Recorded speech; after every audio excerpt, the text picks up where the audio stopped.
Maybach music. Welcome back to another episode of Everyman Movie Critic, where we bring the love of movies back to you. And as always, it's me, Johnny B, and Scott couldn't make it this week, so his twin sister is sitting in for him. Oh, sorry, it's the hair. And Yes, he's got see the hair? and he's got pointy nipples too. Yes, he does. Kind of turns Right there. See that? Edit, Look edit, at him. edit, edit. Look edit, at him. edit, Look at him edit. pop. Oh my god. We digress hugely. Alright, so this is part 2. Actually, no. This is part 1 of another 2-part series. Shut up. Of comic book movies now. Now, you're going to notice that in this video, these 2 videos, we're not really going to talk about Marvel or DC movies, because we're going to have a whole episode dedicated to the 2 of them, because there's so many in both. And if there even is a rivalry anymore, spoilers. But we're going to go over some of the bad ones, which, now when I say bad, again, this is subjective. This is all, I'm talking about, like, notwithstanding Scott's theory of movie not making money doesn't mean it's not good. But I'm talking about more like critical successes versus non-critical successes. Or commercial successes, I should say. So when I'm mentioning these movies, whether you like them or not, or if you agree or disagree, that's perfectly fine, because he and I are going to on a lot of them, but we're going to start out with the ones that were not such critical successes, but ended up being like a cult following or just went into obscurity. And the first one that always comes to my mind when it comes to that, where it's now a cult classic, that's Tank Girl with Lori Petty. I love that movie. She was just hot off the heels of A League of Their Own. So she then made a solo movie, Tank Girl, which I actually liked it. It was a really good movie. She fit the part. She did. Her personality was perfect for it. Her look was perfect for it. There you go. I never read the comics, so I'm going to have to take his word on that. But apparently a lot of people did agree with that, but again, it was not a financial success. And it went into obscurity, and again, a cult following later in life in that movie. So Tank Girl is one of the best examples. It was a good movie. It had great action, had great comedy. Like the line, it's like the first time you had sex and you look up and you say, "Dad, is this wrong?" I love that line. And if you haven't seen Tank Girl, go check it out. It's actually a really good watch. If you want just a mindless hour and a half of fun, just to throw on in the background, whatever. It's actually a really decent movie. And that's, again, what this channel is all about, is just bringing the love of movies back to the fans, letting them make up their own minds about movies and stop listening to critics. And I know we're kind of critics, but we're really not, because we're more just 2 guys spouting out our thoughts on movies, and hopefully some of you guys agree with it. Alright, then we have, in the DC universe, Supergirl, which I happen to like. And that was with Helen Slater, but again, this one was not a commercial success. This was the only reason why this movie ever came to be is because they were trying to write Supergirl into Superman 2 or 3. It didn't happen because of the budget, so they decided just to make the Salkinds, who a lot of people consider ruined the Superman movies back then in the 80s and 90s. They wanted to get Supergirl out there, and so they made this movie, which was considered, not a big commercial success. Big cult following now, and a successful TV show now on the CW. If you watch, if you like the Christopher Reeves movies, you would like this one. It's it's the same feel. Style. It is. Yep, it was very. I liked it. I enjoyed it. And this is another case with a great actor stuck in this movie that's not a big success, and that was Peter O'Toole. He played her mentor. Who was Superman's father? In the original? Yeah. Jor-El? That's the Godfather. What's his name? Marlon Brando. Yep. Yeah. But that was a good movie. The 2 first Supermans were considered huge successes. Even the third one was, because it was more of a starring vehicle for Richard Pryor, because Richard Pryor was a huge star in the 80s, and they more made it about him. And I think he even got top billing in that movie. I could be wrong. I'm going to have to go back and look. But yeah, so you're right. It does have the same feel. because it's the same producers, the Cell Kinds. They have that same goofy. Yeah. Had the Phantom Zone in it again, and they went more into depth in that, and that you could actually escape the Phantom Zone without a nuclear blast. I don't like it when they change stuff like that, retcon things like that, rules that are already established in the universe, but what are you going to do? She had to escape, and there was no available nuclear blasts to get her out of there. Alright, so Supergirl. Then you got another one that was considered not a big success, and that was Daredevil with Ben Affleck.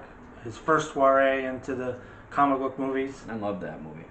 It was decent, and they did a good job. Mm-hmm. But a lot of people's biggest gripe was making Kingpin played by, what's his name, instead of Michael Clark Duncan, instead of the white guy, which... You didn't have anybody that fit that role, to be honest with you. It couldn't have been him. No pun intended. But, yeah, I agree with them. I didn't like that. Michael Clark Duncan played him. I didn't think he was a good fit for that, but his size was perfect. And it's one of those things where they change a character for the sake of changing him. I'm not a big fan of that, where they'll make a male character into a female character in the movies, or they'll do that in TV shows too. Or they'll make a white character into a black character, or vice versa. And I don't think they need to do that. Now there's talks that Michael B. Jordan might play the new Superman, and I'm dreading that because I love Michael B. Jordan, but he's not Superman. I don't see that as Superman at all. And he's a great actor. He was good in Creed. He was good in Creed 2, which actually I thought was better than Creed 1. And he could do a lot of good movies, but I think I don't think they should cast him. I would not watch that movie. Neither would I. I mean, I would see it eventually, maybe for free on TV or something, on the Disney, HBO Max or whatever it's going to be, because that's going to have all DC content now. All right, so then we're talking about Daredevil, and then the spin-off of that was another failure at the box office, Elektra, which had Jennifer Garner in it again. And again, it wasn't a critical success at all. It wasn't a financial success. I thought they did a good job, though. Well, I like Jennifer Garner. They were banking on the fact for her doing Alias or whatever, and that was a good show. It was. It definitely showcased her action ability. She acted the same as that she did in Elektra. So I mean, it was a good movie. It's just people didn't like her as in the character. They didn't like the way it was written. One or the other. Just like Daredevil. They got her right in the TV shows, the Netflix Marvel shows. They did a great job. They actually made her Spanish because she is Spanish. Mm-hmm. Narcos or whatever her last name is. Nachos, I don't know. Whatever it is. And then, but Marvel TV shows on Netflix actually did do really good. Mm-hmm. They did a great job with Luke Cage. They did a great job with Jessica Jones. They did a great job with Daredevil. They did a fantastic job with Punisher. Iron Fist. I thought he was Power Man. Power Man is who became Luke Cage. Yeah, that's Power Man. Yeah, that's what I'm talking about. Iron Fist is his partner. Oh yeah, Iron Fist. Yes, I did see. Now that was a show that people did not like on Netflix. They thought the second season was way better than the first because he did use his powers a lot more, and you finally got to see that glow, which reminds me of like Leroy from The Last Dragon. But people compare him to Goku from Dragon Ball. Was he at least a white guy in the comics? Oh, yeah, Iron Fist. Yeah. And he was the guy that got the plan was from Game of Thrones. He played Marjorie's brother. He did a good job, and the people were a little worried about him playing this character. And I think a lot of people had a lot of preconceived notions about him, which might have hurt the success of that show, but we digress. Now, there was a bunch of incarnations of this. This is one of those ones, I'm talking about the Fantastic Four, where they have one every 10 years, and that's because there was actually a stipulation for whoever owned it, 20th Century. They had to make a movie, a Fantastic Four movie, by 10 years, or the rights would revert back to Marvel.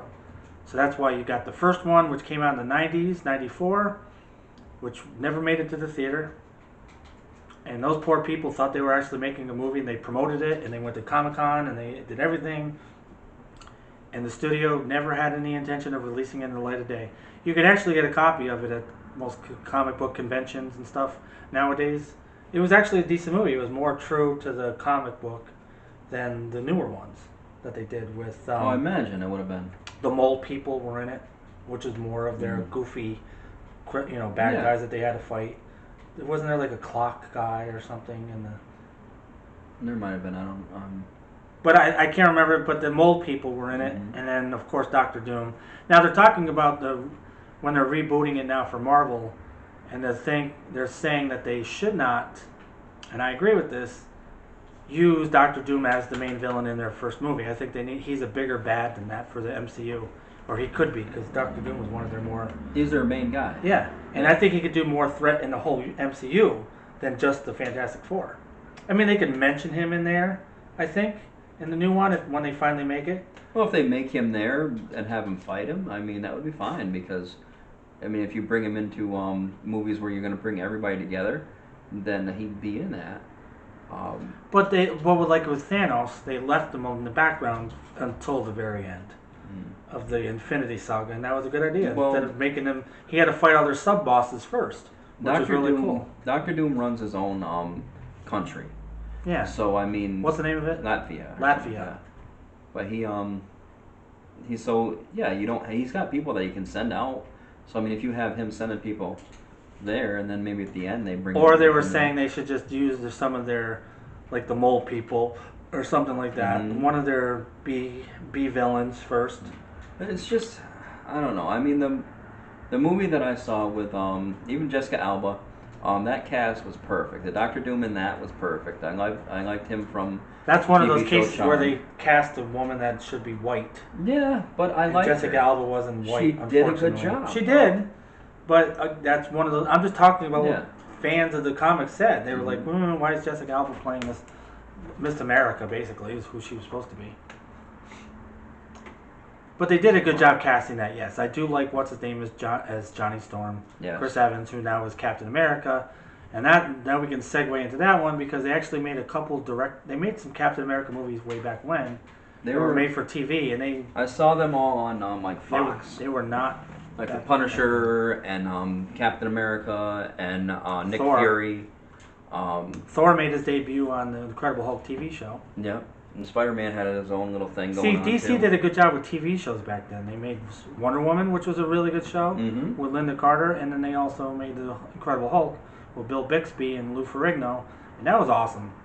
Even though the Incredible Hulk was nowhere near. Don't forget the '60s Batman and Robin. Oh, of course. But we're trying to stay away from Marvel and DC. I'm trying to do these comics. All right, another one was Howard the Duck. That was a Marvel character, which again was not a critical success, was not a financial success, but it actually has a decent following now. And just to let everybody know, a little bit of advice with that, or not advice, but info. The rock band Kiss got their comic book debut from the Howard the Duck comic book. And then they went on to make a whole series of comics. Well, they even got their own movie. Yep, they got their own movie. That was pretty much based off of the comic. Why don't you tell them about that? That's called Kiss Meets the Phantom of the Park. That was a Kiss Me? Kiss Meets the Phantom of the Park. Not Kiss Me. I wouldn't anyway. Thank God. But yeah, I mean, that's a good movie. I mean, I think we're going to talk about that when we talk about musicians and stuff like that more. But yeah, that one's definitely was. They had their powers in that, just like they did in the comics from Marvel. So it was some kind of mutation. No, they were just one was a demon, one was a space ace, one was a star child, and one was a cat. And they had their powers from that. That's what their personas are. And we were talking about this before. Wasn't there another rock band in that movie? Yeah, there was a couple that one stole their music and stuff, but I don't know who they were, so I can't. Guys, if you know which other rock band was in that movie, leave a comment below.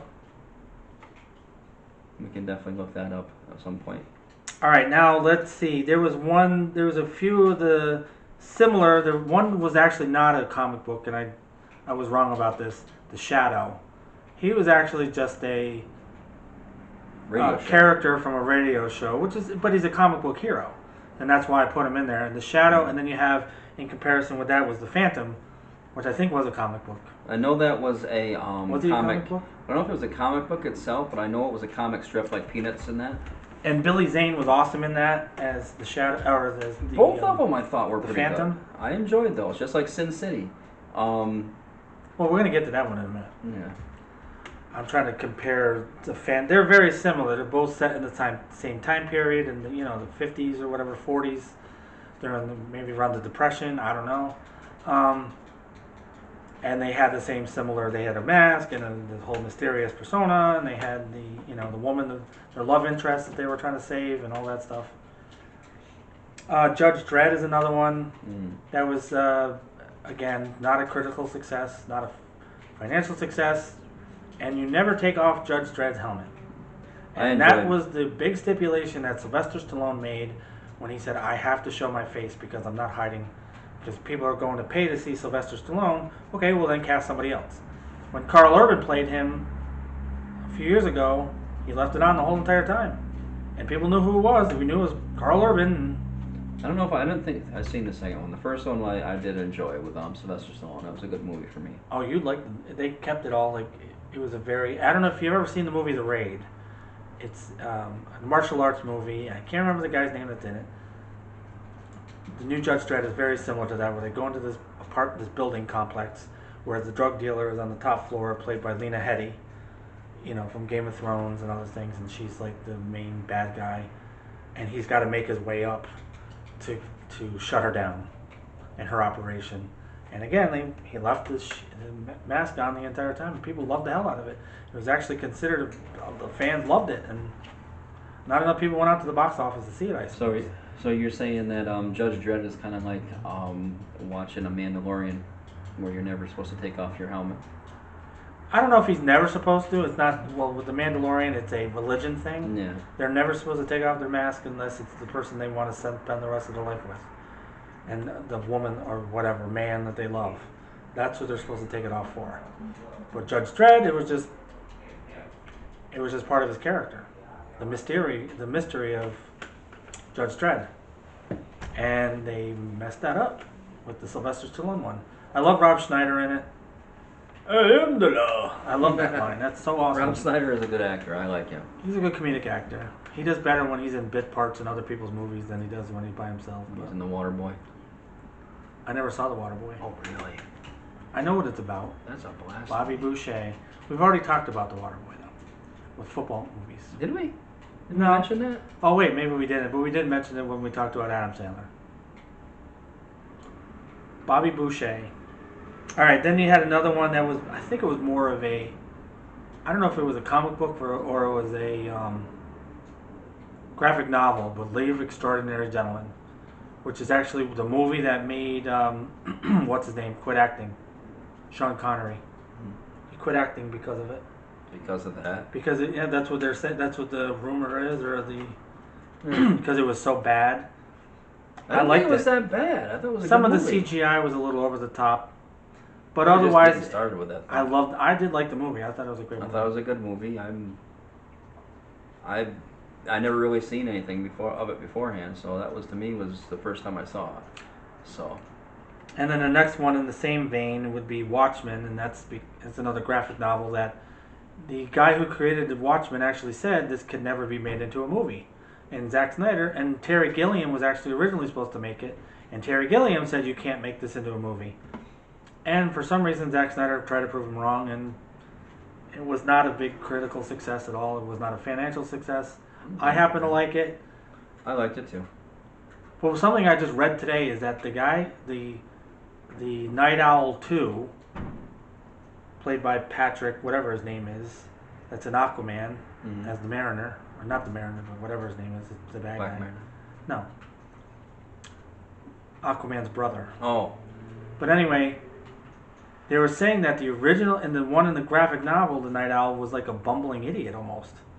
And they made him into, he was very bad at fighting and stuff in the graphic Kinda like novel. the people from Mystery Men. Well, I was thinking more of The Tick. Tick? The Tick. The Oh. Tick. I guess so, but those at least they knew how to fight. I No, mean, well, most of them didn't. Most of them were. but they could kick some butt. It was only what's his name, that the moth guy, the Tick's right hand man. He was Yeah. not very good. He was Arthur. Arthur.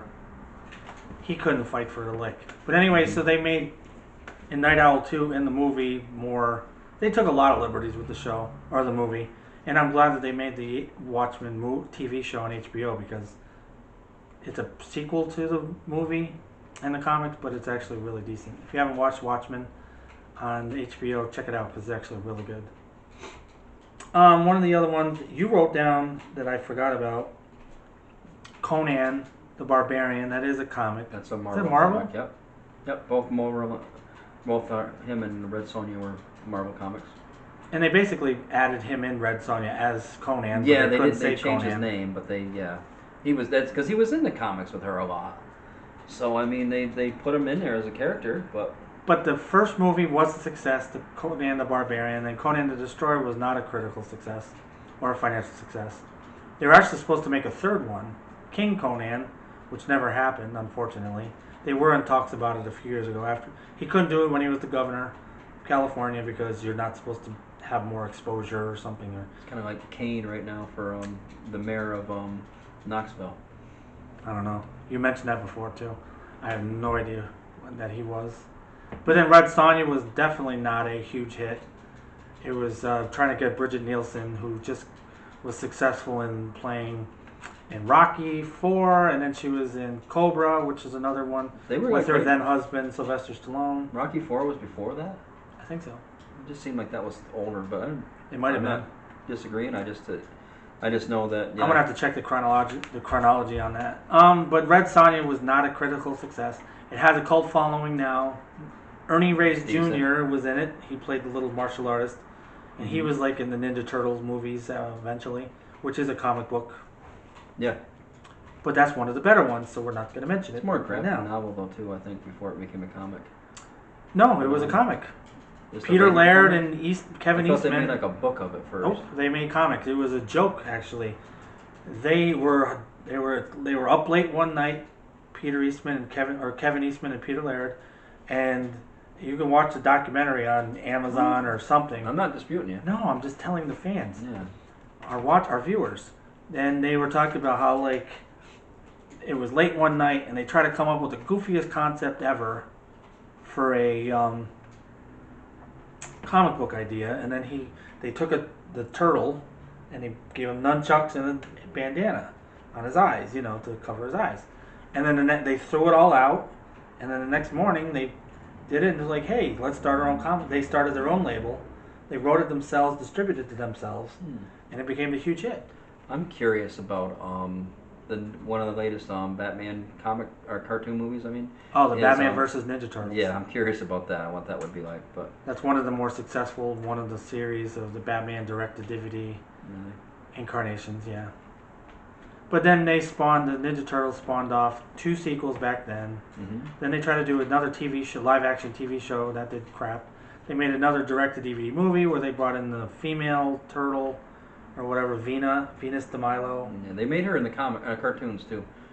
Eventually. The cartoon was awesome. I loved it. Even the Nickelodeon cartoon that they made like 10 years ago, that was really good.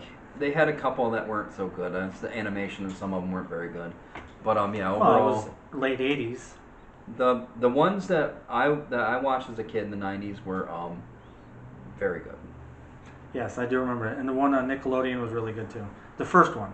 I heard the second one is not as good. Some of them have really bad animation. Yeah, Oh, you talking about the new one? newer ones. Yeah, some of the newer ones. Not the brand new one. I think the newest one got back to a better animation, but in the middle, like this second I or honestly third. don't know. I stayed away from it. I don't have cable Yeah. anymore anyway. Then one that's not a comic book movie, but it was a comic book, or not a comic book, but it's considered a comic book movie. That was Watchmen, or no, Mystery Men, with Ben Stiller, Hank Azaria, William Janine H. Garofalo. Macy, Janine Garofalo, Pee Wee bold one. Herman, and then the kid from Kenan and Kel. Mhm. They were all in it, and it was actually a really good movie. It was not a critical success. It was not a financial success, It was a funny movie. but it was a good movie. I loved it. If you like Ben Stiller, if you like Hank Azaria, doing one of his voices. Hank Azaria is very good. Did you hear he had to stop doing Apu? Really? Because they considered a very racial. I guess he has. He came out saying that I'm not going to do Apu anymore because it's culturally insensitive. I know he's on a TV show called Brockmire where he does a very good job of, but I mean that's ridiculous though that they have to get rid of. He was on Empty Nest with Helen Hunt. I think that's his wife. I think Helen Hunt is his wife. Guys, leave a comment below if Helen Hunt is Hank Azaria's wife. Now this was part 1 of our video for this topic. We are going to do a part 2. So we're going to end it here now. We'll do part 2. So we'll air this one on Wednesday. So make sure you tune in for that. So if you want to see part 2 and if you want to see just other great content of ours, we do have a decent library now going on of other videos. Make sure you subscribe. Oh, that was the like button. Hit the like button. Even if you didn't like it, still like it because we need it. And again, if we get 20 on this, I'm still shaving his head. Yeah, right. You'll see. Yes, we will. We'll see him not do it. Or he'll come out with shaved. Guys, tune in just for that.